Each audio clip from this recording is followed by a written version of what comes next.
San Francisco, it's Rex Broadcasting Wrestling Observer with Dave Meltzer and Bryan Alvarez. Are you ready? Are you ready? Let's get it on!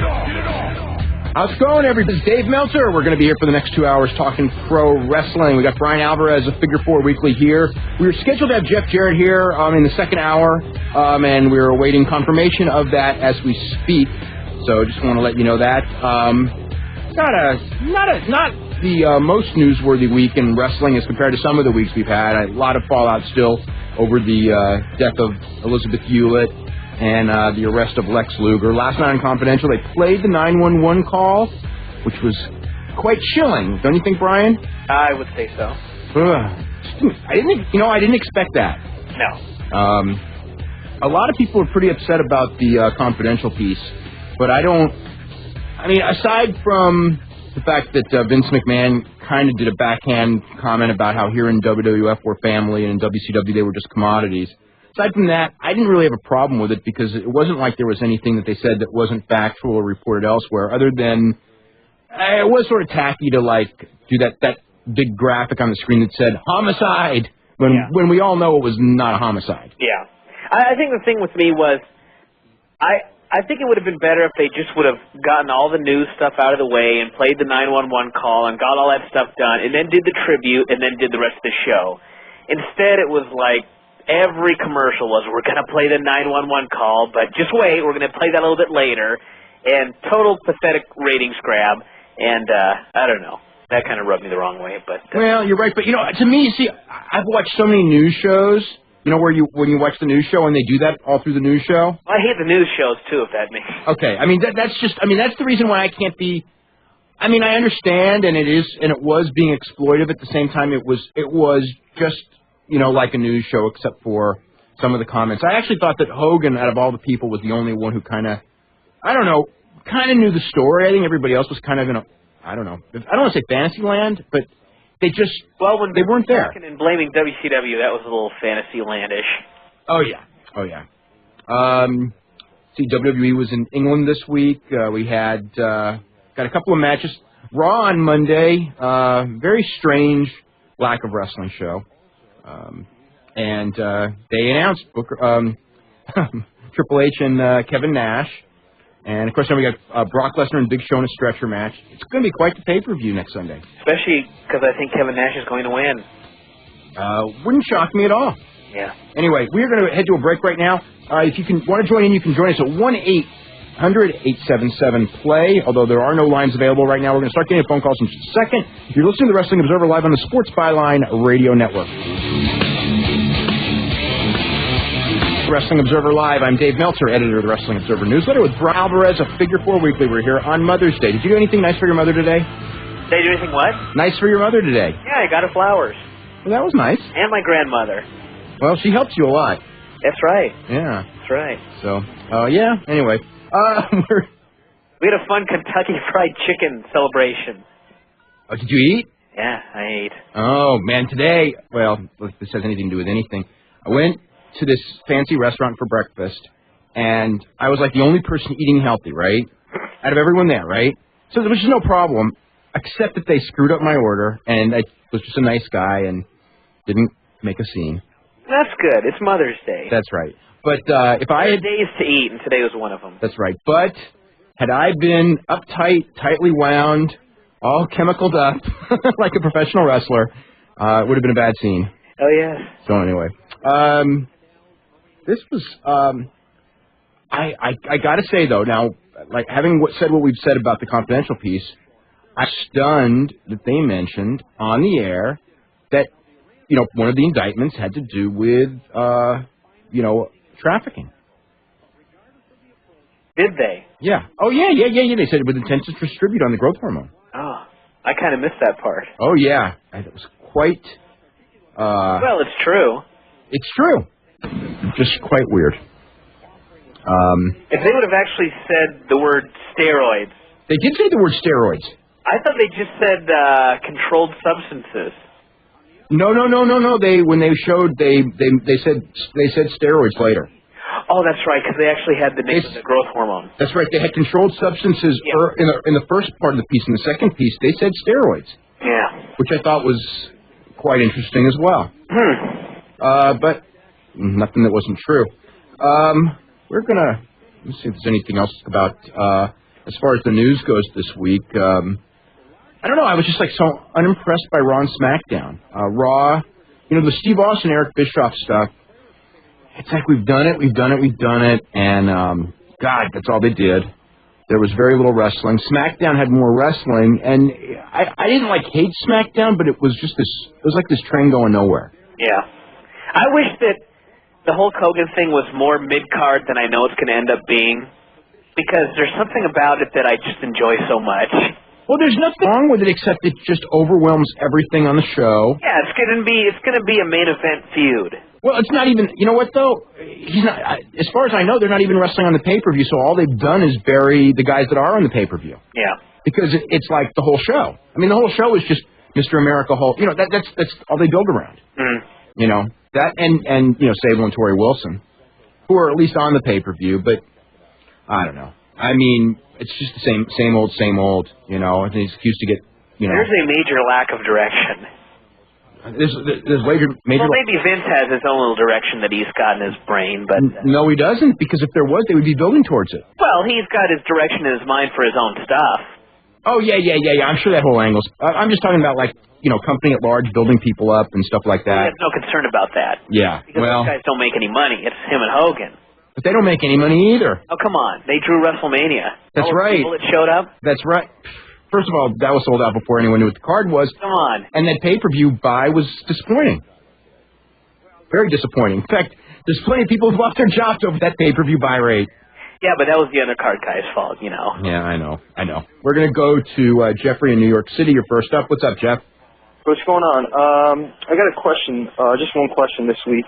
I was reading in Luthez book over something that had to do with WrestleMania in the Hogan era, and he said that it was not that Hogan popularized wrestling, it was that the New York media popularized it, is that they covered Hogan, and because of the New York media, it has such a powerful influence, everyone caught along. Where do you stand on that? Do you think you have... having lived through that, there's a lot of truth to that. It's not... I mean... Hogan was a big drawing card as a wrestler, as a professional wrestler, okay? But as far as, who and why wrestling got, I guess what we would call mainstream coverage, that wasn't because of Hulk Hogan's popularity. That was because the media embraced it because of Cyndi Lauper and Mr. T, and Hulk Hogan kind of was one of the great beneficiaries of that. Because he was the big star of that era when everybody embraced it. It wasn't like Hulk Hogan got so popular that they had to cover it. And it was nothing like that. So, the media stuff came from Cyndi Lauper and Mr. T, though. Yeah, I kind of agree with you on that. Okay, all right, that's it. Okay, we're going to go to Tom in Atlanta. Tom, what's going on? Hey, Dave. Do you think Kevin Nash he currently holds the record for the worst drawing WWE champion, right? Yes, he does. Do you think he'll beat any records once he becomes champion again? For zero attendance or? That's going to be interesting. See, the one thing that they got going that they didn't have when Kevin Nash, I'm trying to answer this seriously. When Kevin Nash was champion, they didn't have this Monday Night Raw that is going to draw just based on the name Raw that they have now. But if you take that away, I think there's a pretty good chance that his numbers will be, if he wins it, will be lower now than they were in '95. Yes. If you take away the Monday night number and you just do the 3 house shows a week number. When's your next update on the title history coming up on the Observe? Maybe this week. If not, I don't know. Maybe this week though. Yeah. Do you think do they plan on bringing any colorful wrestlers from the past for the Intercontinental Battle Royal, like China or Pat Patterson or somebody? That actually would be funny if they brought Pat Patterson in for that. I haven't heard. I don't think so. I mean, I haven't heard anything about China. It wouldn't shock me at all. All things considered, for them to bring China back at this point. Yep. That would be really scary, though. I don't know. I got my thoughts. We could actually talk about the Intercontinental deal too. Just much. Until the major players are out of. The major manipulators are out of the top spot. I mean, what's the point? And the other thing is the major manipulators are not going to lower themselves to that belt. And once you have a belt that the stars don't lower themselves to, what's the point? Yeah. What does it matter? Finally, I was reading from your last installment of the title history. You said that that toughest bouncer contest on that Mr. T did that was a work. I don't know that it was a work, but it was set up for him to win. I guess that means it's a work. Though, for whose advantage, though? What's he talking about?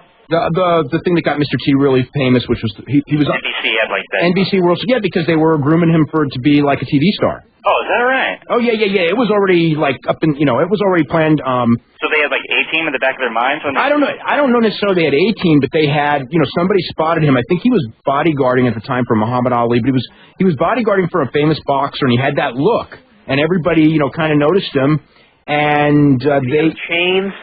The chains and the mohawk. Nobody had a mohawk in those days. He was pretty buffed, He had the chains even before he made it big? Oh, yeah. Oh, yeah. He was, and, he's got the face. He had a great face. Everybody was scared of him. He looked like the world's meanest bodyguard. And that was strictly as a vehicle to get him... So they came up with this world toughest bouncer thing to make him a star, and that was to, set him up to whatever we're going to do with him after that, yeah. Right. And very quickly on the Confidential show, they said that Wembley was the second highest drawing card next to Hogan and Andre. Well, they had to say that. All right. Have a good night. Okay, you're welcome. I was kind of bummed that they edited that match so much. Did they actually have obvious cuts? Well, the match was like 25 minutes, and they showed like 4 minutes total. Yeah, it was weird because I was. They showed about the first 2 minutes, then they made a cut, and then they were in the last 2 minutes. They did a hell of a cut because it was over. It was just a cut, and I was going like, all right, I was kind of in the mood to sit there and watch it. The only thing I got to say is what a pop. Yeah. I mean, I thought that Hogan Goldberg pop was big when they showed that a couple of weeks ago. Nothing. I can't remember a pop that I've ever seen like that for a wrestling match. Oh yeah. Yeah, that was something. The other thing that was interesting watching it was Bret Hart really, I mean, again, I only saw 4 minutes of it, but boy, it looked like he was totally carrying that match. Well, I mean, I know Bulldog's dead, but if you really look at the matches throughout Bulldog's career, I mean, he wasn't like a great worker all the time. No, but he was a very talented guy when he was motivated. A really great match. Right. No, if he was with a bad opponent, it was bad. Yeah. Yeah. It wasn't like a guy who, when there's, could have a good match with a bad guy. Yeah. That was like the highlight of his career, though. Oh, yeah. Let's see. We will go to Jonathan in Savannah. Jonathan, what's going on? Hey, what's going on, guys? Not too much. I had a comment, first of all. I want to say that there's a rumor floating around the internet about when Kevin Nash was walking with the limo, he stopped halfway to get his hair dyed again. Oh my God! But my question with that, I have a couple questions. To go with that, do they realize how bad of a reaction, and not like bad as in like bad like good heat, but bad heat he got on Raw on Monday? I mean, even though they're in Canada, and they'll probably blame. They did. They blamed those unappreciative fans who didn't understand how great a segment that really was. Talking about the Nash Triple H thing on Monday night. It went on for I don't know how, 20, 30, I don't know how long it was, but I mean, it still looked like, it looked like it was in slow motion the whole time. Yeah, it was really scary. Jonathan, hold on. We'll get back to you right after the break, okay? Okay, you're listening to the Wrestling Observer Live on the Sports Byline Radio Network.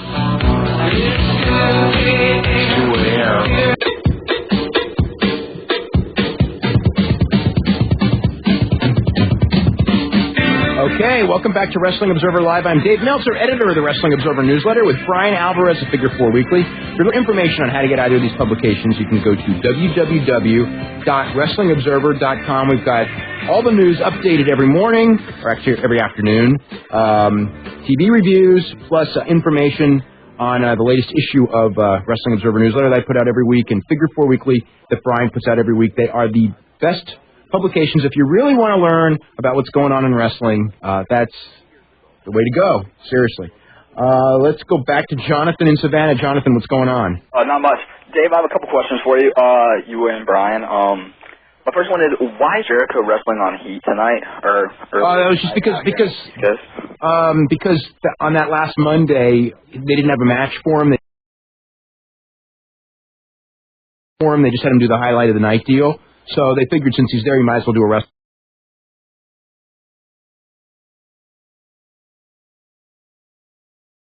do a wrestling match, so they had him and Hurricane wrestle on Heat. And so then said tomorrow night he's going to get squashed. Barry might as well do a wrestling match, so they had him and Hurricane wrestle on Heat. And so then said tomorrow night he's going to get squashed.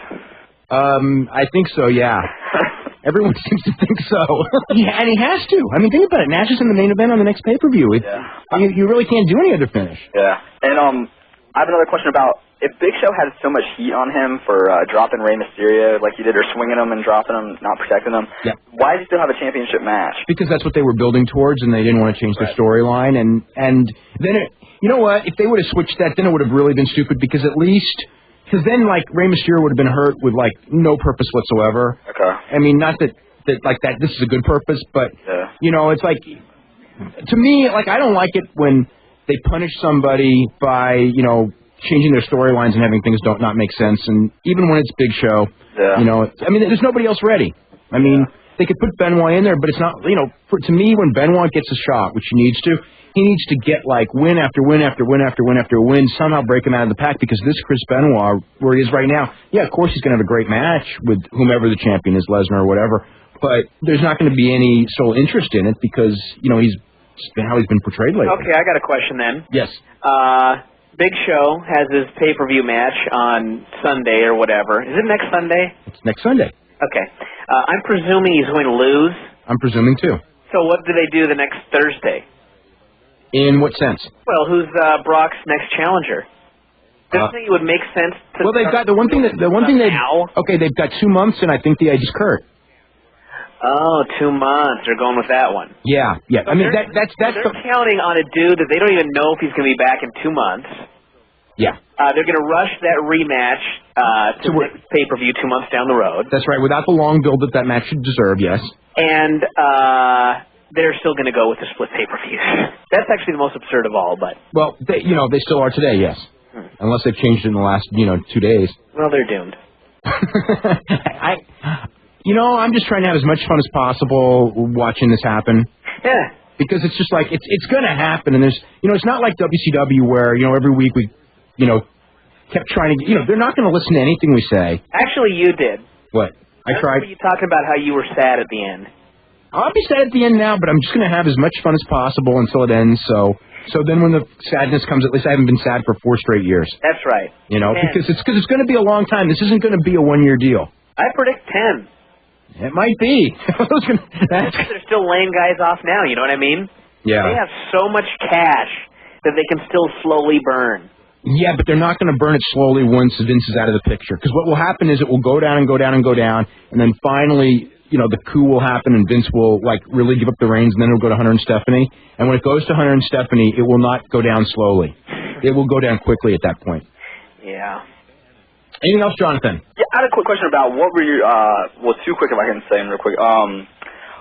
What thoughts on the John Cena piece last night on Confidential, and also what is the outlook for Ultimo Dragon?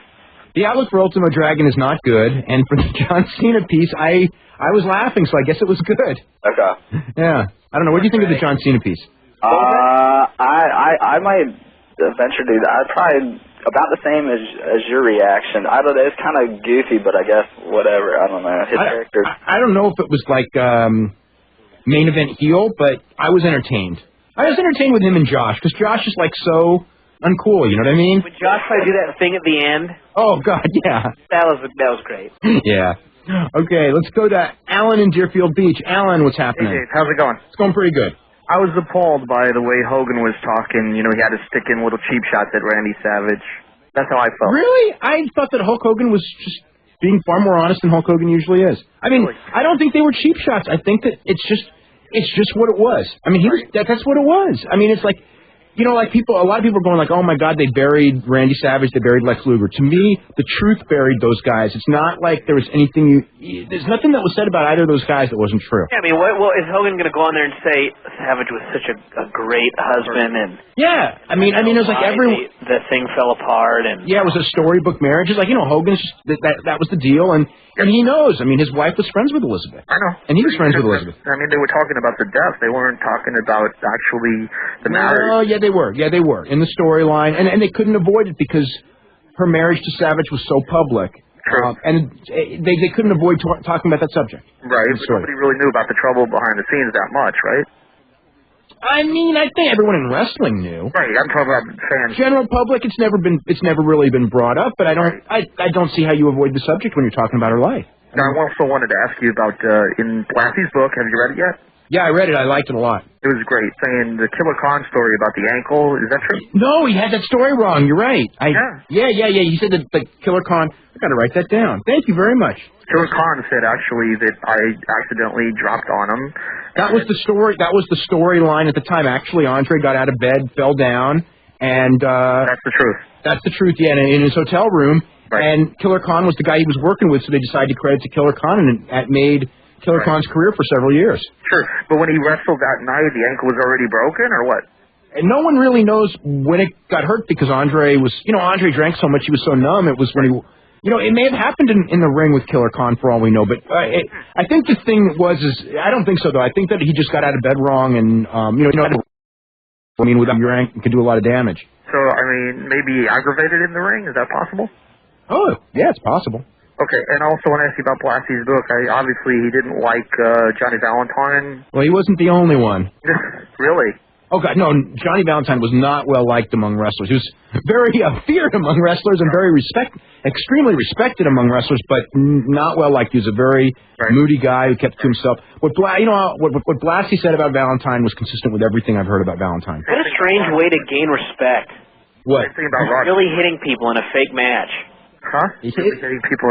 Well, I mean, that's what a lot of guys got. How a lot of guys got respect in the 50s. Don't ask me why. Right. Because you remember, like in that era, not like this era. Right. The guys that were real shooters were the ones that had the respect. And quite frankly, what did it matter if they were real shooters or not? It wasn't a real shoot. Right. Well, it kind of mattered, I guess, in the 50s. Well, it mattered because it mattered to the promoters and because the real shooters could take advantage of you if they wanted to, and some of them did too. Yeah. Was Rogers that bad of a shooter? I mean, Rogers was not well regarded as a shooter. Everybody, no.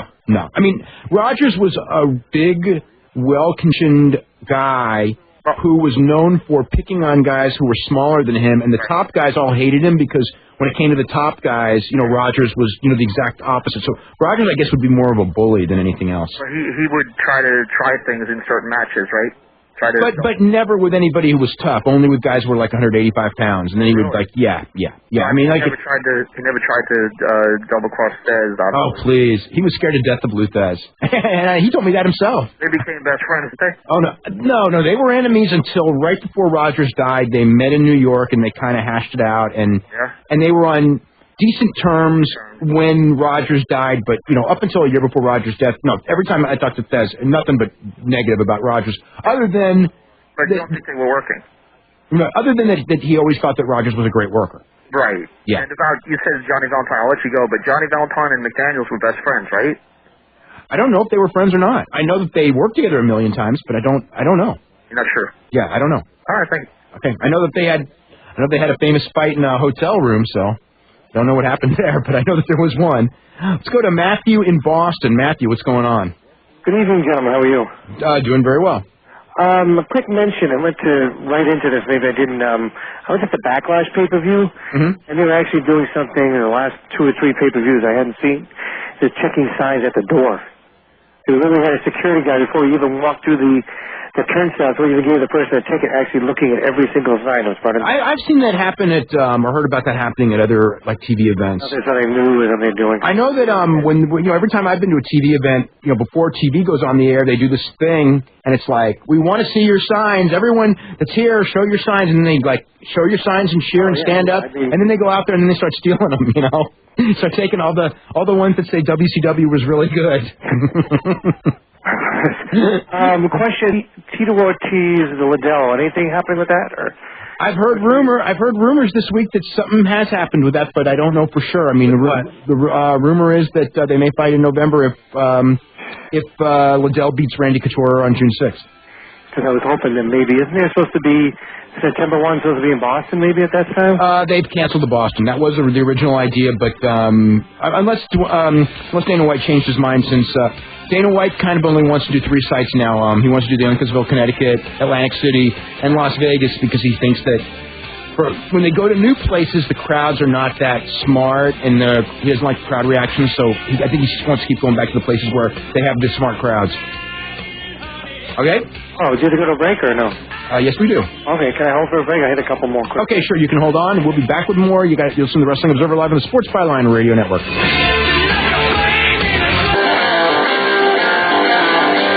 Okay, welcome back to Wrestling Observer Live. I'm Dave Meltzer, editor of the Wrestling Observer newsletter with Bryan Alvarez of Figure 4 Weekly. And we're going to go back to Matt in Boston. Matt, what's going on? Yeah, a quick comment on the confidential piece last night. I just got my Observer newsletter, cheap plug. Okay. Obviously read everything with great interest, and then seeing the show. And I thought it was very forthright and very well done.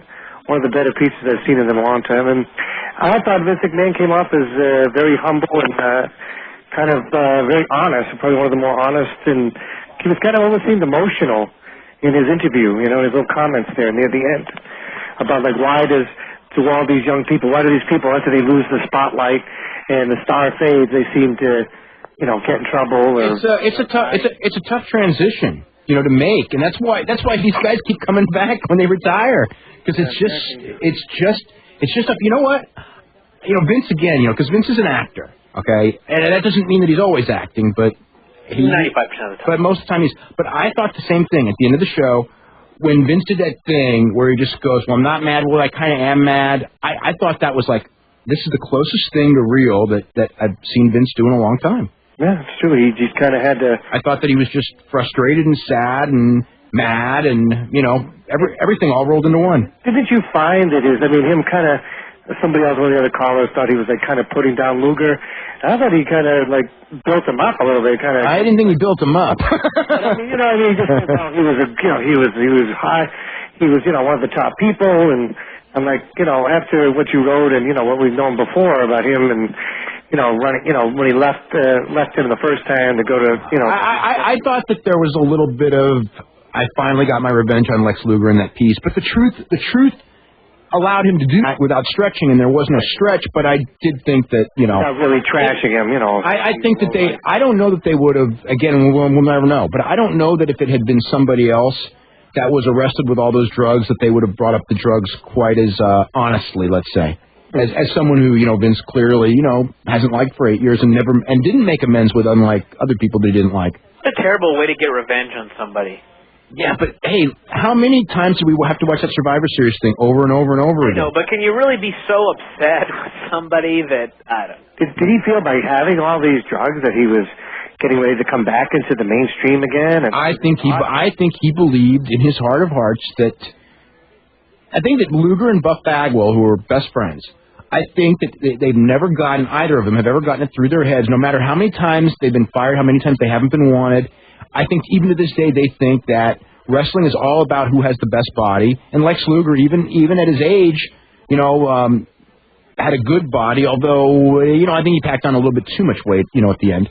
But and on the last tour, the last time I saw him, I should say. But I think that they just thought that we are stars and we have a good body, and sooner or later he's got to give me a call. And I think that's why Lex got huge, because he knows Vince is a mark for big bodies, which in fact he is. But he probably thought that. But I mean, the one thing that Vince is also a mark for, getting revenge for people who've done wrong on him, and I think that motivation was a little bit stronger. Plus, the other problem with Lex was, and I think that all things being equal, this was the deciding factor, is that Lex stinks.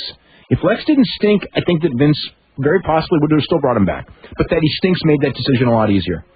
But did Luger maybe have in the back of his mind thinking his best friend Sting possibly coming in June, that maybe he's going to put a good word for him? Oh, I'm sure he did. I'm sure he did. Yes. Who knows? He might have brought him back for maybe. You never know. No, you don't know. You don't know. It would.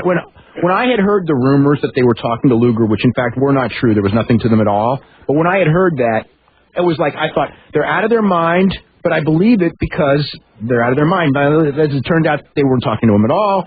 It's like I could believe anything. It's like when someone brought up China today. You know what I mean? Yeah. It's like I don't understand what you could do, but would I be shocked? No.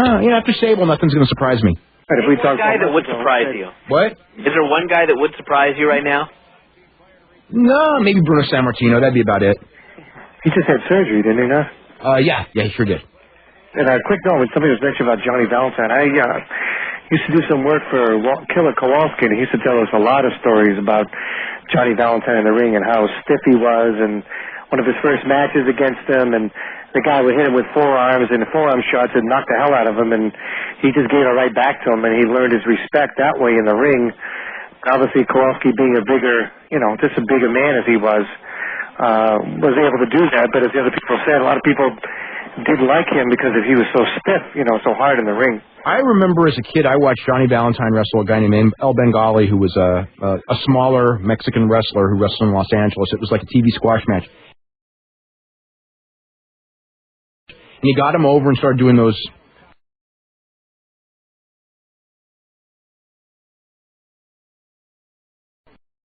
The Valentine thing, the same thing that Greg used to do, where you kind of drape him over and you just kind of unload on him. And I mean, that guy was like, kind of unload on him. And I mean, that guy was like, oh my God, he'd never been hit like that in Mexico or in the United States. And I mean, he submitted from, he just hit hard. Okay, thanks for your time. Have a good show. Okay, you're very welcome. You know what I watched the other day, speaking of Luthez? Yes. That Flair Steamboat match from the Hunter DVD. It was like... the Nashville match. Yeah. And they had 3 judges. Right. And Flair's just selling like crazy for the first 15 minutes, and all 3 just give it to Flair. What? Flair's just crap out of him the second 15 minutes, and it's a split. Luthez thought that Steamboat took the second 15 minutes. I was like, how about that? I remember whenever they did judges, it was never good. They just never got that one right. Let's go to James in Seattle. James, what's happening? Hey, how's it going, guys? One of the guys way back there was talking about the horrible reaction that Nash was getting. First it was apathy, and then it was boos. And that's something I've noticed a lot, too, not just with Nash, but Cena's getting pops. The crowd has turned on Lesnar before they were sort of turning on him at Backlash. The Guerreros, total cheaters, are getting pushed as faces. They're getting face pops. Is this do you think this is a backlash, just bad products, so the fans are just sort of rebelling and saying we're not... No, I think the fans for the last, 5-6 years have been cheering whoever they felt like it. Do you think that this is something that Vince is going to have to adapt to? Because he used to... I think that they started adapting to it years and years ago. The first time they adapted to it was when they turned Rock heel. Because, believe me, in their minds, Rock was a babyface, and Rock was going to be a babyface for 10 years, and he was going to carry the company as a babyface in 2000. I think that was their timetable. And when he just got booed and booed because they shoved him too hard, when they turned him heel because the fans demanded it, to me that was the example of, and there's another one. I remember when Shawn Michaels was a heel and he just kept getting cheered, even though they had all these plans for Shawn as a heel. They turned him anyway because it was just like, we're not going to have a heel who gets cheered. I agree with those examples, but I don't say that they have entirely adapted to that, though, because, I mean... They don't, but sometimes they have to a degree. Hunter, I don't even know what kind of reaction he gets. Hunter gets more cheers than boos. He gets that superstar, the superstar pop. Yeah, but I mean, they're still going with Nash, and they're still going with... Nash, they had Steiner in a pay-per-view title match two in a row, despite the... but that was because of how things were booked. Okay, you got to remember, the first one, he had not gotten booed. He was over like crazy until he had the first match. And then in the first match, it didn't work out so well, but they had already booked that DQ finish to build up the rematch. So, at that point, it was kind of like, okay, we're already caught. We'll go till then. And then they haven't pushed him since that second match. Yeah. It would have been really hard to call an audible. In the middle of that match? Yeah, it could have been done, but no, it would have been really hard. You're right, because it's Scott, and he would have, you couldn't have called on audible. Yeah. He would have killed the man who suggested it. It almost seems, though, like the crowd is starting to appreciate the better workers, the Guerreros. Not always. I don't know. Sometimes, yeah. But I think it's the people that entertain them. Yeah. I think that's with good wrestling or funny or a good rap. I mean, John Cena is not like the best worker in the world. No. But he comes out and he does his rap and everybody loves it, and, he's entertaining. Yeah. And you got, I loved it when what was the rhyme he used called Benoit Dynamite Ripoff? Yeah, that was a few weeks ago, yeah. Not many people probably got that, but it was funny to me anyway. Yeah. I had another question, too. I want to talk about the Great Muta for a sec. I've been trying to find this out, and I can't find it anywhere, but he switches his moves so that his whole persona when Keiji Muto turns into the Great Muta. Yeah. What is the storyline justification for why the switch happened? theoretically, it's like a different character. He played, the Great Muta character is a heel character who just punches, kicks, and does juice to get through the match. Like a Foley, like a persona kind of thing, or? Similar, yeah. Okay. Yeah. And the one other question I had is I've heard that Muto has an absolutely filthy mouth, and I had heard a rumor a couple times that when he was in WCW, he was doing like a guest commentary spot, and Shivani called a move wrong, and Muta corrected him in Japanese using I don't think I can say it without getting kicked off the phone. But I don't know. If this really happened, you probably know what I'm talking about. I don't know. I don't know that story. I know Muta likes to say the F word a lot in Japanese matches. Well, this was a different F word. This was a 3-letter F word. Yeah. And I'd heard that, Shivani called the move wrong, and Muta was just like, well, actually, it was a something or other. Nah. You know what, though? He learned English from wrestlers. Think about that.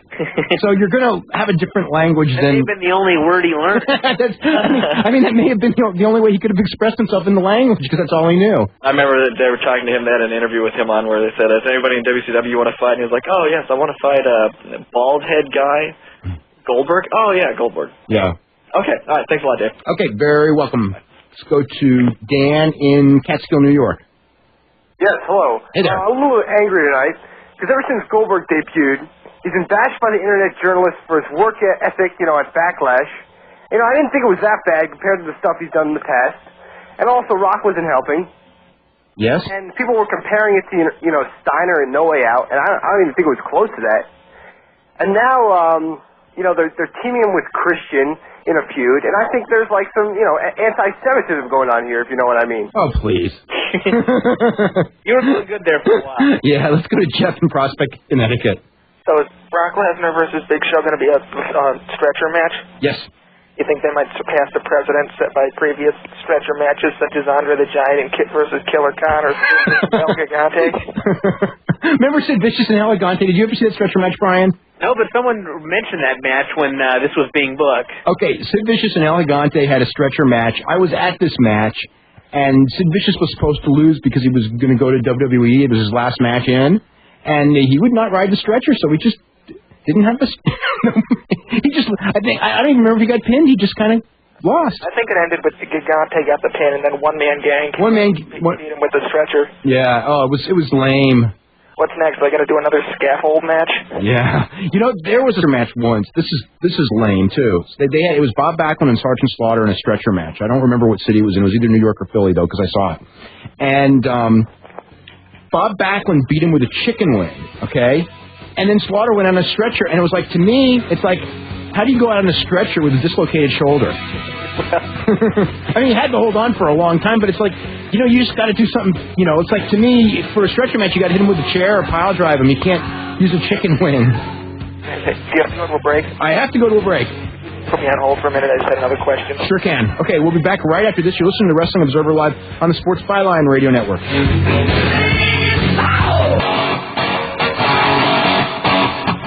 Okay, welcome back to Wrestling Observer Live. I'm Dave Meltzer, editor of the Wrestling Observer Newsletter, with Bryan Alvarez of Figure 4 Weekly. We're going to go back to Jeff in Connecticut. Jeff, on.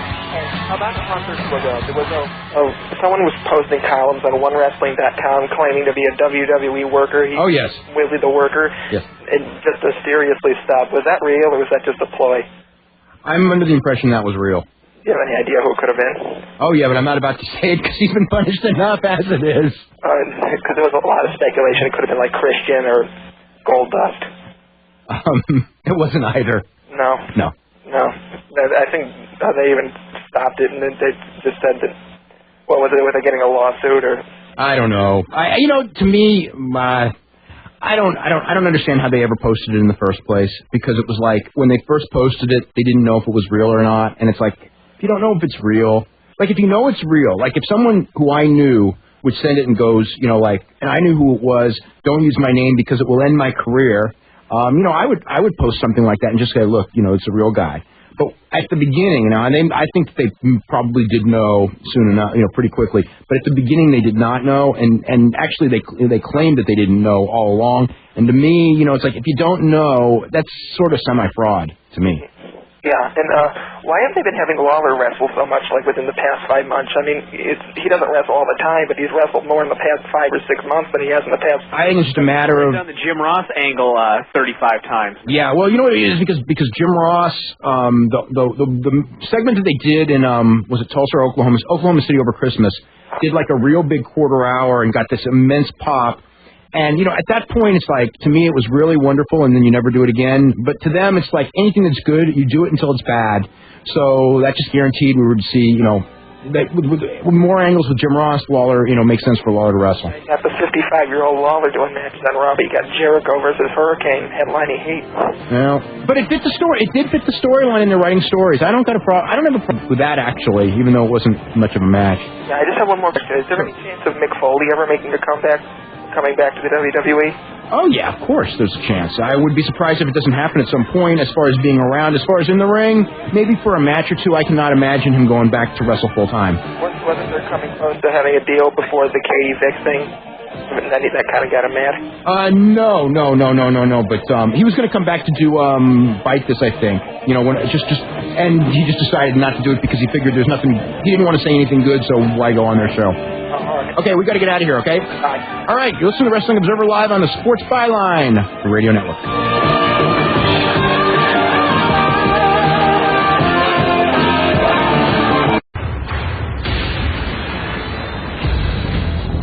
Welcome back to Hour 2 of the Wrestling Observer with Dave Meltzer and Bryan Alvarez. Are you ready? Are you ready? Let's get it on! Okay, welcome to the second hour here of Wrestling Observer Live. I'm Dave Meltzer, editor of the Wrestling Observer newsletter with Bryan Alvarez, Figure 4 Weekly, and I'm going under the assumption that we're not going to have Jeff Jarrett on during this hour just because we haven't heard back. But if we do, if he's here, he'll be here. We certainly have more than enough phone calls. We've got a full bank of phone calls. When someone hangs up, you can join in at 1-800-878-PLAY and get in on all this action. Bryan, a lot of people talking about confidential piece. I'm not surprised. Yeah, but nobody watches that show. Maybe they watched this week. I'm going to be actually interested to see what that rating was. Yeah. The rating the last few weeks has just been atrocious. The week that they had Bob Costas on, the first quarter hour was tremendous. And then the rest of the show was atrocious. But most other weeks it's just been atrocious. Yeah, like 600,000 viewers at the end. There was the week before last. There were 5 or something. No, 343,000 viewers in the last quarter hour when they showed the Jesse Ventura Kurt Hennig match, I think. Oh. Some number like that. Whatever it was just a pathetic number. Yeah. So anyway, we are going to go to Jay in Harriman, New York. Jay, what's going on? Hey guys, how's it going? Going really good. A couple questions for you. First, do you think Vince will ever go back to the NWO angle? And if he does, he'll bring Scott Hall back in? God, I hope not. And Scott Hall back in. I somehow I have this feeling that that someday that will happen again, but I don't see the NWO angle ever again. Maybe he can do that when he brings the Intercontinental title back. He already do it all at once. China can go out. Maybe Invasion too. Yeah. And my other question was about Barry Windham. Yeah. I was just wondering what led to his initial leaving the WWF back in 1985. I don't remember. I don't know if he got burned out on the schedule or what, but he just came. He was more of an NWA type wrestler, so maybe he felt that, like as a single wrestler, he wasn't going to get a push as a single in WWF, and perhaps his father convinced him to come back. Dusty Rhodes. I don't know. I don't remember the story on that actually. All right, guys, thanks a lot. Okay, very welcome. I think we should probably head to a break right now. A couple of notes actually I want to make mention of before we go. A couple of deaths in wrestling over the last week. Kurt von Poppenheim. Did you hear anything about that in Oregon? I just saw a little story on it. Yeah, he was a star in the 50s in Oregon, and Dwayne Allen, who I remember watching when I was a kid, wrestling out of Los Angeles, passed away a couple of days ago at the age of 65. Kurt von Poppenheim, I think, was like 89 years old. Anyway, we will be back with more right after this. You're listening to the Wrestling Observer Live on the Sports Byline Radio Network.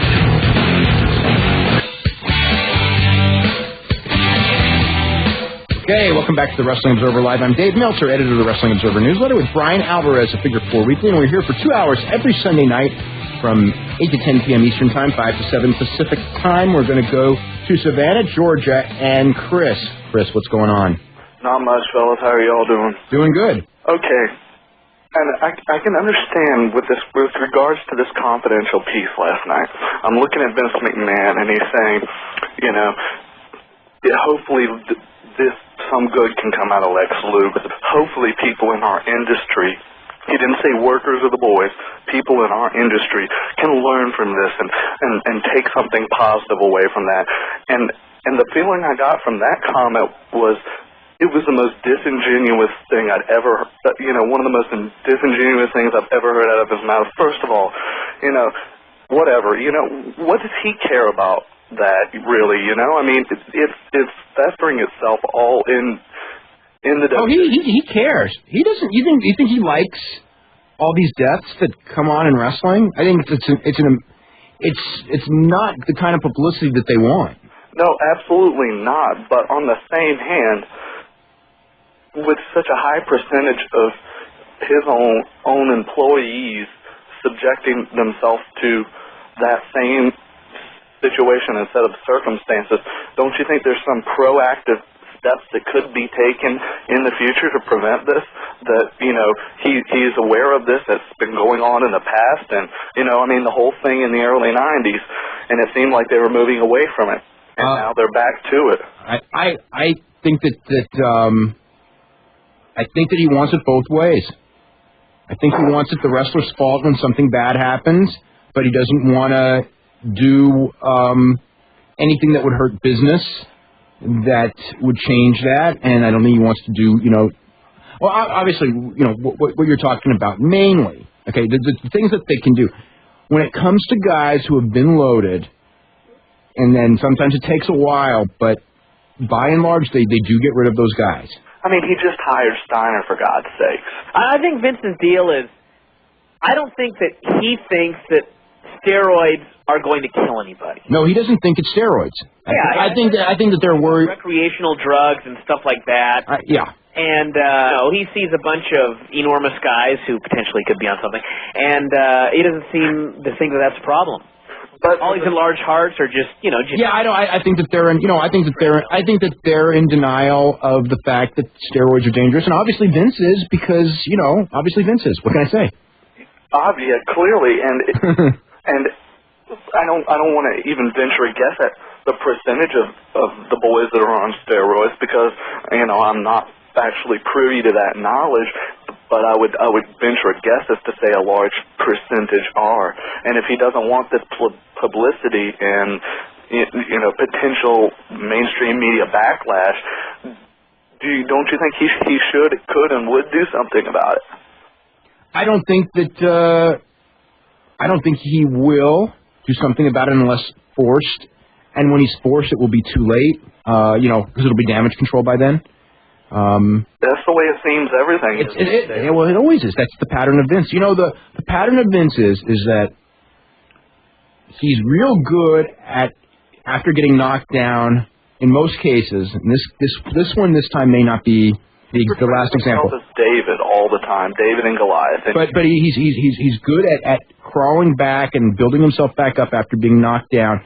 But when he gets up, he walks headlong into problems because he starts thinking that he's Buddy Rogers and he's, and he's real and this and that, and he gets arrogant and he makes elementary mistakes and he gets hit in the head again and then he's back down. I think that, this is, what we're seeing now is, another round of that. And, back in the late 80s, I mean, my God, if you really look at it, I mean, we all saw it coming. He got warned by everyone and he walked right into it anyway. And he'll walk into it again. I mean, the thing about that whole piece was it just really, I thought the piece was well done, really well put together, slick WWE material. But the fact that, and I thought Vince was being as open and honest as Vince McMahon possibly can. Yeah. But he was completely disingenuous on the other hand, too. And, Well, disingenuous isn't the word. The word is that Vince never takes credit or never, I don't say takes credit is not the right word, but he never accepts blame for those things because he rationalizes it having nothing to do with him because he didn't tell anyone to do any of that stuff. They chose to do it on their own. And I think that, and I don't think he's very good at taking blame. I mean, just, look at every couple of months when we have these stockholder things, and then they start talking about, the reason their ratings are down, and it's 9/11, it's the war, and it's this, and it's that, and it's full of it every time. But, they never go in there and they say, we just, you know what I mean? There's never, that acknowledgement that what we're doing, what we're doing isn't working, or that we need to make big changes. I mean, I think that this poll that they're doing, but the poll that they're doing now, is to justify. I mean, the way it's written, you can see the way the answers are, and the way it's written, it's to justify that we're right all along. It's not to learn. No, absolutely not. And I've taken all of their polls.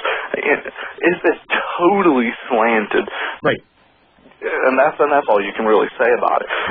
But, I mean, with the whole thing with the 911 call on there, and I mean, Lex Luke, it was really, really eerie listening to him, Oh, that was scary. The fact that, I don't know what I'm doing, she's not breathing. And while that might have made an excellent piece of business, is that entirely appropriate? I don't know. I don't know, but I've seen it on shows. So I can't, when Nicole Simpson, was beaten up by OJ, those 911 calls, I must have heard that call 50 times. But does that make it any more right? I'm not saying, but you're expecting Vince to have higher standards than a television news show. You're expecting wrong, you know what I mean?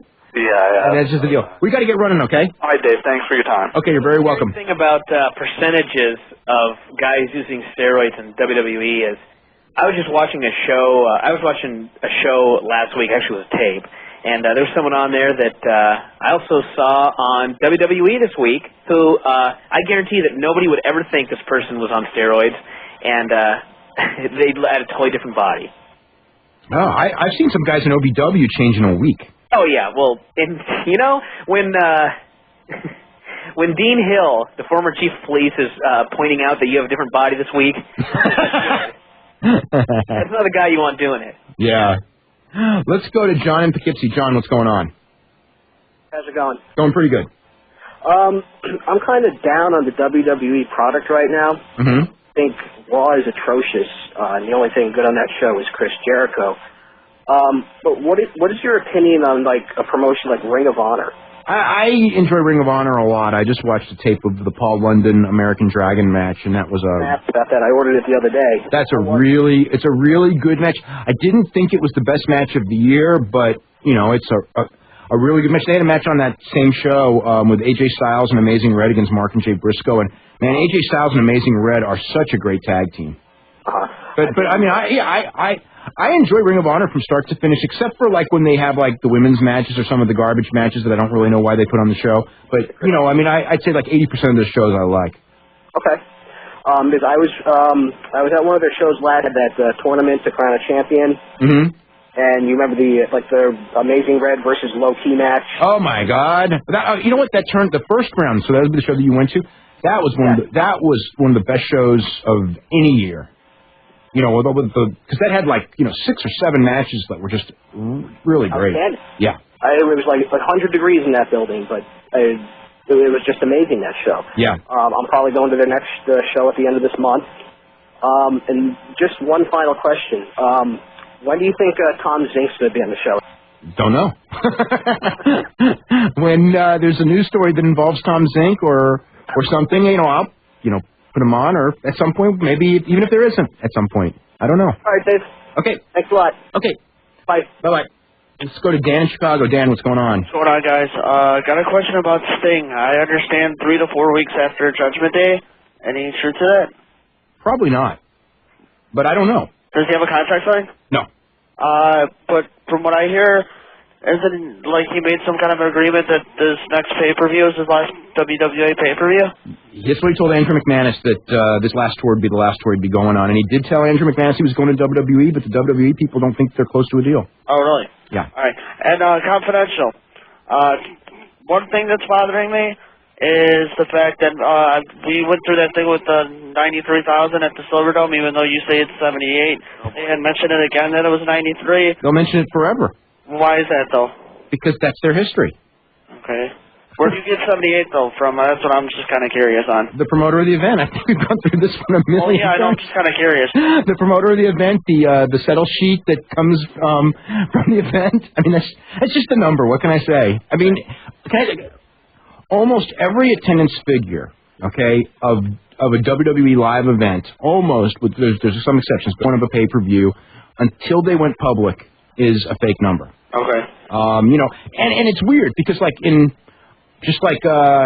some cases it'd be, you know, like they'll sell out a building with 16,000 people and they'll announce 17,500. It's like, what's the point? But they do, and I don't know why. I mean, I have asked, and the answer to that question is, in fact, Vince McMahon gave me this answer when I asked him once about, you know, why, and he said because anything that's on television is part of the entertainment aspect of the presentation. So if it's said on television, he considers it entertainment, not necessarily news. And then wait. What? All these guys weigh more than they actually do. Or less. Inflate them a little bit. Yeah. Down a little bit. Yeah, whatever fits. Yeah. Yeah. The thing on Luger, they made it seem like that was kind of a scary call, like you were saying. He didn't seem like he wanted to help her at all. Oh, he wanted to. He was scared to death. I mean, your girlfriend's dying right in front of you. I'd go over there and help. Well, I'm sure he tried, but he didn't know what to do, and I think that feeling of helplessness was not a pleasant feeling when your girlfriend's dying right in front of you. Made it seem like he was guilty. He's guilty of something, but I don't know what. Anyway, we got to go head to a break right now. We'll be back right after this. Okay, welcome back to Wrestling Observer Newsletter with Bryan Alvarez of Figure 4 Weekly. And if you're looking for information on either of those publications, you can go www.wrestlingobserver.com, and there's previews of the issue that comes out tomorrow, both of Wrestling Observer and Figure 4, with a lot of stuff on Lex Luger and Elizabeth, tons of stuff actually, on both publications. We are going to go to Kyle in St. Paul. Kyle, what's going on? Hey, Dave, how's it going? Going really good. Good, glad to hear that. First off, just quickly, I want to know, did the K1 response outweigh the XWF? I didn't see anything in the Observer this week. Very barely, yes. Okay. But it's like, what, 1 is more than 0? No, actually, it's like 9 is more than 5. I mean, it's literally, I don't think anyone bought either of those shows. I bought the K1 show, I just haven't had a chance to watch it. I confirmed someone bought the XWF show. Yeah, well, I think I got a few responses to the XWF, but I got a few more to the K1. I bought the K1. I thought it was all right, not great or anything. No, it wasn't anything special. I thought the chyrons and the graphics and all that stuff looked really good. That stuff was sharp, but yeah, the fighting wasn't the best. Yeah. Back to Broken Hearts. We were talking about that a couple weeks ago. I can totally understand why Bret Hart would have a negative reaction to that book. I mean, who wants it out that their family was so poor you couldn't afford socks for the youngest brother? Yeah. That made them look awful. I wouldn't want them writing that about my family either. Well, it's a rags to riches story. Okay, yeah, I guess. You could say that because Bret's going to write similar stuff. Yeah. Well, I would bet that Bret isn't that hard on his family. Time of his family and his dad. That would be. He won't be hard on them. No. Martha kind of thought she married into the Addams family, and she, and Bret. Yeah, Bret will not be that hard on his family. Right. Only on some members of his family. Right. Exactly. What about the part with Austin where she wrote that Owen didn't hurt Austin and that he was either just trying to get out of work or covering an earlier injury? I think what we kind of think is that's what Owen told her. Okay. Because she's adamant about it, I mean, it's not true, but yeah, I think she believes it. She doesn't watch wrestling. Has anybody ever sat her down and showed her the tape? Yeah, but I mean, I think that she believes he went in, and he did. He did go in. His neck was hurting him before that move, but that move, boy, it did him no good. Right. Yeah. I mean, I'm sure if they could have had him work on TV for those 3 months before, or 3 months afterwards, he would have been. Oh God! They were just sending him from doctor to doctor, hoping some doctor would clear him. Yeah. Because every doctor was saying, you're done, and he ended up coming back and having a lot of good years. Right. But yeah. So you did see that Real Sports thing on Art Door, huh? Oh my God! Now is Tough Man worse than pro wrestling then? I thought so. Yeah. I thought Tough Man was worse than pro, because I thought he came off worse than, like a Herb Abrams type of promoter. He didn't come off worse than him. Right. But, Vince McMahon type promoter, yeah, he came off way worse than a Vince McMahon. Yeah, he just looked awful. Yeah, they just nailed, God, he came off so bad. Yeah, they had the thing where they show a clip of a guy, and he died in the ring from a blow, okay? Right.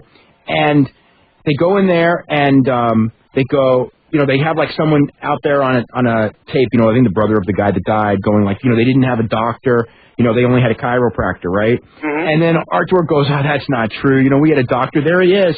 And then they check guy, and they find out that the guy was a chiropractor. They just catch this guy in like the most ridiculous lies. Right. Yeah. I remember a time, one of Brad Kohler's shows here in Minneapolis a year and a half ago, and he had KARE 11, the local NBC affiliate, coming and doing a story on it. And, of course, they interviewed him ahead of time, and he's like, yeah, we always have a doctor right here in the crowd, and here, and he's paid, and he's always on attendance.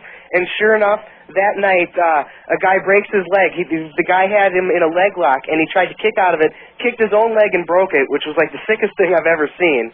And sure enough, no doctor was there with the TV cameras filming all of this, and they had to wait 20 minutes for the paramedics to finally arrive and stop the show, and it was all caught on tape. Oops. Yeah. And okay, you know what? That is why I want to tell you something. That is why that stuff, mixed martial arts, needs to be regulated. Right. It scares me because mixed martial arts. Pro wrestling is dangerous, but mixed martial arts is dangerous in a different way. And it's dangerous. It's dangerous and damaging with everything being done right. And I think that you should not be allowed. And tough man's even worse because the problem with a tough man is that you got these guys and they're not trained. Right. And then they don't know defense. You can get hurt if you know what you're doing, and you do. And every one of these guys that fights is hurt. And the ones who fought for years, they're all hurt and bad. But you get some guy who doesn't know what they're doing against a guy who kind of might know what he's doing, and it's really bad. Right. And a lot of that stuff just goes in, and they run in these states where there's no commissions, and they don't even have to have doctors. And, some of them do have doctors, and some of them don't. But you got these, promoters that are going to do anything to save a dollar, kind of like old-time wrestling promoters, and it's, that's why they're, there needs to be, to me, there needs to be a national commission that governs boxing and mixed martial arts and kickboxing and all of those things from people who know what they're doing. As far as pro wrestling, it would be nice if people who knew what they were doing it, but I don't hold my breath for it, so that's why I'm not so in favor of pro wrestling regulation, because it's a farce. Right. It's not done with people's best interest at heart. It's just, these people who write these rules. Brian, by the way, speaking of that, and I don't know if you know about this, Kyle, but, well, you probably do. Yeah, I read the Observer. You read the Observer. Brian, after all of this talk in Oregon, okay, about the silly rules in the new bill, did you see those rules? No. You haven't heard about the bill, the new rules for Oregon in the bill? I haven't. Okay, let's see, what are they? You can't hit with a closed fist. You can't pull hair. Yeah, you can't do any flying moves. You can't leave your feet for any moves. No flying moves. They're all illegal. This is the new 2003 Oregon wrestling laws. Okay? Wow, so what's WWF going to do? They're going to violate every one of those rules. Yeah. And the commission's not going to care. No one's going to care. But it's like... Now, because someday one of politicians will figure out that they can fine them for every illegal move, they'll get a tape, and you'll see a lawsuit, I guarantee it. Yeah, but then WWE will just never come back for 10 more years, just like they did for the last 10 years. Right, but it'll still happen, because somebody will figure out that they can make money that way. I don't think so, because, Well, I like those rules. I don't want to do any flying anyway. The only problem with regulation is even when MMA was banned in Minnesota before they closed down the boxing commission, people still ran underground events.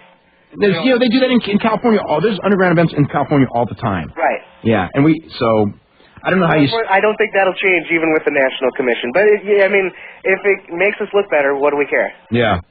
Finally, do you know why UFC's never come back to Iowa?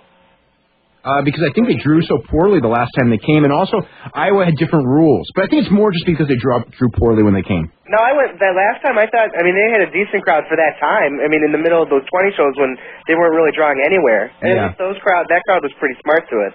Yeah, at the end when they were throwing the trash in the ring. Yeah, just that they want to be in glamour cities, and I don't know of any glamour cities in Iowa. No, definitely not. Yeah, I'm sure it was more because they had to run there during the time, but... Yeah, they were running out of places to run at that point, yeah. Yep.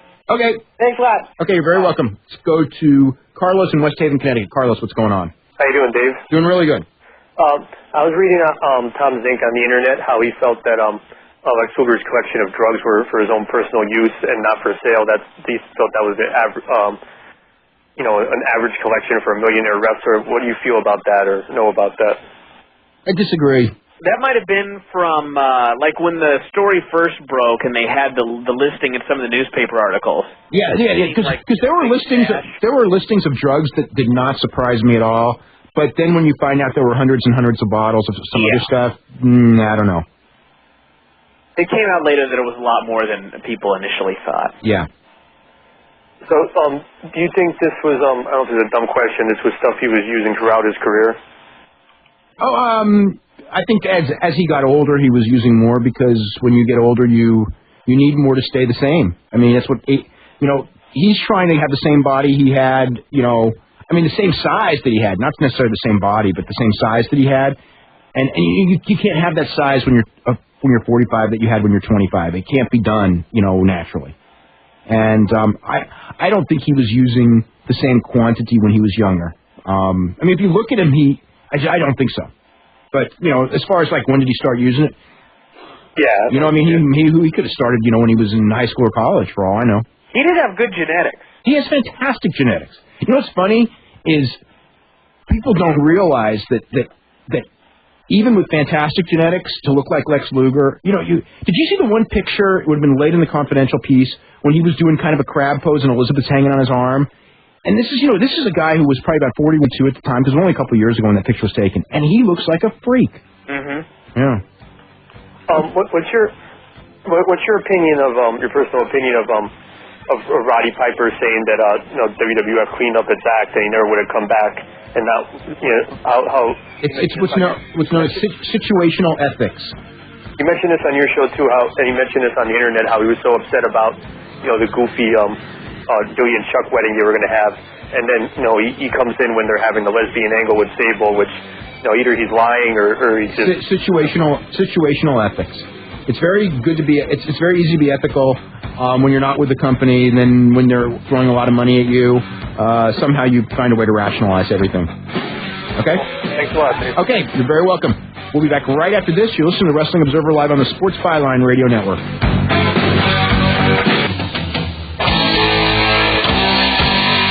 Hey, welcome back to Wrestling Observer Live. I'm Dave Meltzer, editor of the Wrestling Observer newsletter with Bryan, Alvarez, a Figure 4 Weekly, and we're here every Sunday night from 8 to 10 Eastern, 5 to 7 Pacific Time on the Sports Byline Radio Network from coast to coast.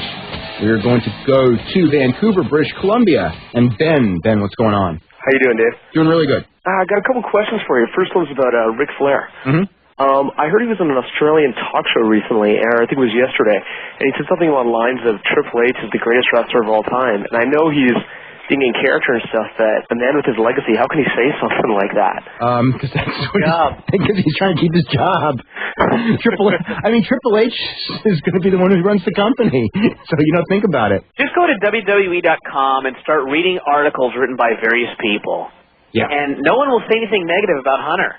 Whatever that. And then they'd be foolish if they did. Yeah. Because they're vindictive people. They're all getting very, very wise. Yeah, they're just getting smart. That's right. Remember that thing Bradshaw wrote, how the brawl on Raw was intriguing and wonderful, and it's just like... Because Bradshaw is in Ohio Valley, so he's making his downside guarantee and nothing else, and he's trying to get his way back on the main roster, and Bradshaw, Bradshaw's a stand-up guy too. I don't want to knock him, but it's just called, being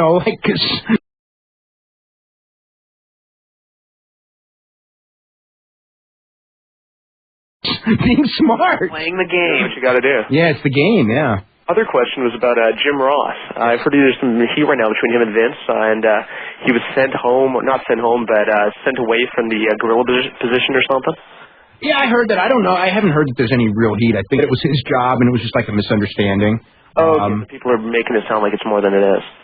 I think so. Yeah, I don't think... I haven't heard of any problems at all. I know he still got his job. I mean, that whole thing, when he was off Raw was just an angle that made us listen to Coachman for 3 weeks. I figured as much, yeah. Well, thank you very much, guys. Okay, very welcome. Goodbye. Okay, let's go to Joe in Charleston, South Carolina.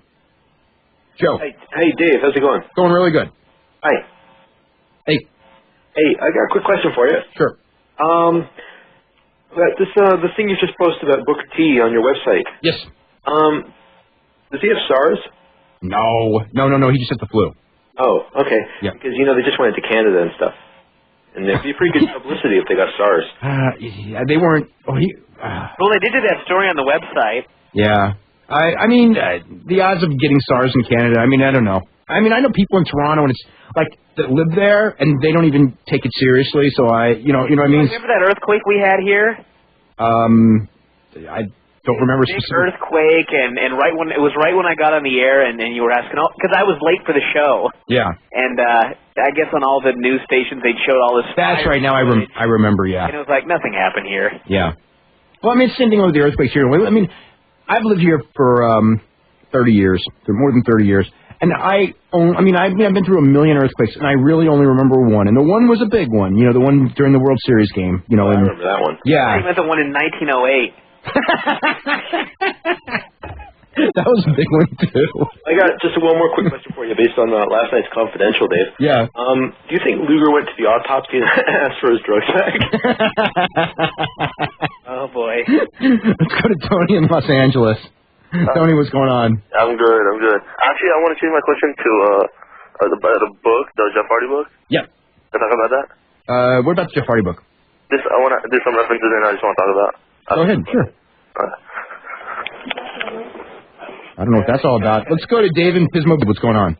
Hey, guys. I noticed something about the Confidential last night. I guess a production error. During the first segment about Elizabeth, Bruce Pritchard said that the Elizabeth Savage was the first TV wrestling wedding. Right, and it was actually at least... Well, yeah, later on the show, they showed a clip of the Uncle Elmer wedding. That's right. They sure did. And they had the Butcher Vachon. The Butcher Vachon was a fake one, but then again, so was the Elizabeth Savage wedding. And I think that have there been other wrestling weddings?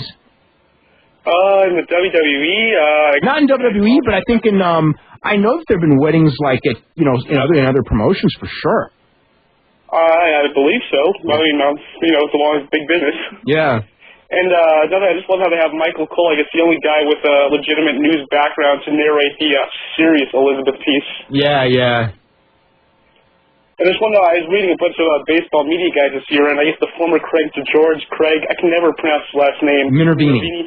Yeah, he's working, I guess, the Florida Marlins pre- and post-game show, and they do mention his WWE experience in his bio.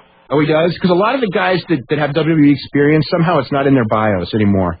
Yeah, he used to be the formerly defunct WWE Football League, the XFL. They gave him that credit. That's right. Well, it's right, because he came back for the XFL. I remember that, yeah. And I guess, is Sean Mooney still in Arizona? I don't even know. Last time I checked, I guess he was working either station or Fox Sports down there. I just know that Sean Mooney was... People are following his career. Yeah. I just know that Sean Mooney was one of the ones who erased it from his resume. The WWE. And Todd Pettengill was the other one who, he hates when it's brought up. I don't know. Sean Mooney, I guess, in doing one of the stories in New York a couple of years ago, he still sounded like he was doing a WWE event center when he was trying to deliver a regular story. Yeah, I thought so too. I saw him on when he was doing. Yeah, that's. What's weird is I don't know. I can't handle newscasters or wrestling announcers who when I'm listening to them they don't know what they're talking about, and it's so obvious that they're just there because of a pretty face. You know what I mean? Right. Now, Mark Lloyd and Kevin Kelly, I know they were in radio before they came, but what exactly were their backgrounds? Were they DJs or were they newsmen? I think Mark Lloyd did sports in Orlando, Florida, because I think he did, because he was first doing the football league, or the Orlando Predators. What was the name of the Orlando team? Orlando Rage, I think, in the XFL. And Kevin Kelly was a big-time wrestling fan for his whole life, and I don't know what else, and I think he may have done some other stuff too, but he was a big fan. And Coachman was a sports anchor in KC before he right before they found him, yeah. So I'd love to see how he was, before he came in and see if he's any good. I don't know. I mean, that was so weird. Boy, did they bury him on Monday. Oh yeah. They made him out to be such a, all the announcers, it's kind of like your role is to be a fool, but boy, they made him out to be a fool. Isn't it going to be so great? Me, the King, and JR working together? I was listening to that going, yeah, when he said that, I'm going oh my God, you're getting buried tonight, and boy, and... I think he quoted it before, so even Ray Charles can see what's going to happen next. Yeah. And whatever happened to Chris Leary? I guess, the forgotten voiceover guy he used to be in, I guess, when they split the split last year. What did happen to Chris Leary? I have no idea. I mean, I think, they took him off TV, but he still did the voiceovers, doing the billboards for, the weekend shows, and then he's completely gone. Yeah, he's probably found something else to do. I don't know. Or for WWE.com. Or they got rid of him because they get rid of people too. I don't know what happened to him though. And you said that the WWE will try to hire another announcer. There's a trade. Yeah, there's a trade thing. They want to hire another announcer. Yeah. Wow. Yeah. Well, I mean, hopefully it'll be someone good. I know you're laughing at me. I know, and you're right. Well, how come it's so funny? And yet it is. Well, it's funny because it ain't gonna happen. It's comedy. But isn't it like so funny that like they become that much of a laughing stock? Yeah. And they don't even know it, and they actually think that like they're a step ahead of everybody. Yeah. Yeah. It was just Maybe like, that's the comedy of it. I read about. Actually, I hear about all these people that have so much stress in Ohio Valley, and I just sit there thinking, these people put out one of the best TV shows every week, and they're all stressed out. And here's Vince and Company putting out the Gong Show every week. They're all happy. Oh, things are going great. That backstage brawl was cool, and it's just the war. Yeah, the war. That was a good one. The war, and it's summer. No one goes to wrestling in the summer. Yeah. Spring, fall, or winter. Hey, one more question. Will my WWE stock ever go up? It's been going up, hasn't it? It's gone up a little bit, yeah. But I mean, as far as it's going to get back up to where it was, unless that they make some, big comeback that I don't see any signs of, no. I was wondering, what should be the fact should get rid of it once and for all? What invasion? Yeah, the invasion. When they botched the invasion, when Bill Goldberg came in and the first thing they did was change his music and had him sell the whole match, and when he put the wig on. He lost some money with that wig. Yeah, I'd say so. I've been so scared to even look at the stock market for the last 3 years. I've been having unfold. Well, I'm an optimist. I think it's all going to go up one day. It's all going to come back to 1998 levels. Yeah, right. Yeah, I don't know. We got to get running, okay, Dave? All right, thanks, guys. Okay, you're very welcome. We're going to go to Dan in Roxbury, New York. Dan, what's going on? Hey, Dave, what's up? Not too much. This is Dan Wallers. I write the column for you on... Dan Wallers. Oh, it's nice to talk to you. Yeah, you too. I just want to, basically I want to agree with what everybody else has been saying, obviously.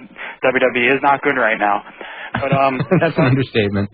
Yeah, understatement of the year, I would say. Yeah. But if they're going to go with this Kevin Nash winning the title thing, I'm definitely not for that either. Because no, when it comes to Hunter and Kevin Nash as world champion, I think that Hunter is a better world champion. Yeah. What's so much worse about Kevin Nash being champ for a while than Hunter? It's a disaster either way. If they're going to go with the Goldberg and Sting thing later on down the road, I think it would be better for Triple H to keep the title, to keep the title strong. I don't know, maybe. I don't want either one of them to be champion. I'd just soon rather see Jericho or RVD or somebody be champion. But don't hold your breath. Yeah, definitely not. What do you guys think about what are the chances of Paul Heyman coming back as writer? Because obviously the shows were a lot better when Heyman was the writer. They don't understand that though. Yeah. He just always argues with them, and they want a nice cohesive staff that just goes, yeah, Vince, your idea is great. Man. And it doesn't, say that, Paul Heyman kind of champions the cause of people who Hunter, has buried. Yeah. So it's kind of like his thought process is different from theirs, even though he tries to fit in and can be a really charming guy when trying to fit in. But ultimately, I don't think there's a good chance of it, but I wouldn't, he's still on the payroll. He's still doing consulting work for him. It could happen. Maybe Vince will just someday just go, this isn't working, and I'm going to turn it all over to Paul. I mean, it's possible. I don't expect it. Yeah, that would, for him to do that, that would actually, mean that he would have to admit that he was wrong. And Vince isn't that person to usually admit that. Although, he did in 97. I mean, in 97 when things were really bad, he was like, I'm old and I don't know what's going on. But then he made that big comeback, and now I don't think he can admit that, he's old and doesn't know what's going on. And, it's just his version of, it's his version of wrestling is just so, God, I don't know. Outdated. I guess outdated is the word. Everybody else's version they want to change it to goes even further back than Vince's. Right. I think that nobody's come up with this new idea of wrestling. Inoki has. Yeah, but that's too dangerous, and you can't do long-term programs when you're putting guys in shoots. Yeah. So I mean, it is new. I'll give him that. But who's got the new version of wrestling? But I don't know that would work here is Ultimo Dragon, because I just watched his last pay-per-view, and I mean it's a different thing. It's real entertaining, but it's more, it's more aimed at housewives. But it's 3 hours of fun when you watch the show. It's not deep. It's not really dramatic. So, I don't know. Anyway, we're going to go ahead to a break right now. Dan, thanks very much for calling. All right, David. Good to talk to you. Okay, we'll be back right after this. You're listening to Wrestling Observer Live on the Sports Byline Radio Network. Okay, welcome back to the final segment here on Wrestling Observer Live. Dave Meltzer, Wrestling Observer newsletter with Bryan Alvarez of Figure 4 Weekly. And during the break, a caller called in and brought up another wrestling wedding that we hadn't talked about. Remember Tennessee Lee and Scary Sherry? Queen Sherry, whatever her name was in WCW at that point. How about David Flair and Stacy attempting to have a wedding? Well, I guess Tennessee Lee was also attempting, too. Yeah. And Billy and Chuck. Yes. And Hunter and Stephanie. Yep. Yeah. I just watched that because I was looking at that Hunter DVD after the Flair match. Yeah. And those people all looked very different back then.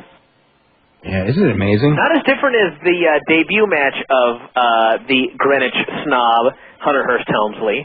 Oh, or how about John Paul Levesque in WCW? Where he came out of the swimming pool. Yeah, John Paul Levesque. Well, I just remember John Paul Levesque when he did his first pay-per-view, and Tony Schiavone goes, he could become a top contender for the Cruiserweight Championship. Or light heavyweight title, I think it was called then. Yeah. Yeah. 6'3". Yeah. Let's go to Mark in Springfield. What's going on? Hi, Dave. Hi, Brian. Hey. Hey. I have a couple of quick questions for you. Okay. One is about Shane McMahon. Yes. And you guys were talking about a little bit about how, Triple H and Stephanie would be taking over the company, and I was wondering, what about Shane? What does he think about all of that? He's a very disgruntled young man. Yeah, that's what I've heard. Yeah, who feels that the direction of the company is all wrong, and he's not alone in that thought process. Exactly. I've heard pretty much the exact same thing. So I'm glad that I don't understand how come that's not really talked about quite as much. I guess. Because he's in a pretty sensitive situation. I imagine. I don't know how. Stephanie's the daughter. I mean, and she gets along great with the dad, and she's got the boyfriend who talks wrestling 4 hours a day, just like Vince. I don't know if Shane's that into it, and it makes it harder to compete, if you know what I mean, for that thing. Right. Second question, completely in a different direction. I was wondering if either of you have heard of Kaiju Big Man. Oh, yes. Yes. And weren't they on Jimmy Kimmel recently? I think. Yeah. Mark, we got to get out of here because we're totally done with the hour, okay? Okay, thanks. Okay, thanks very much for calling. We'll see everybody in a couple of weeks. You're listening to the Wrestling Observer Live on the Sports Byline Radio Network.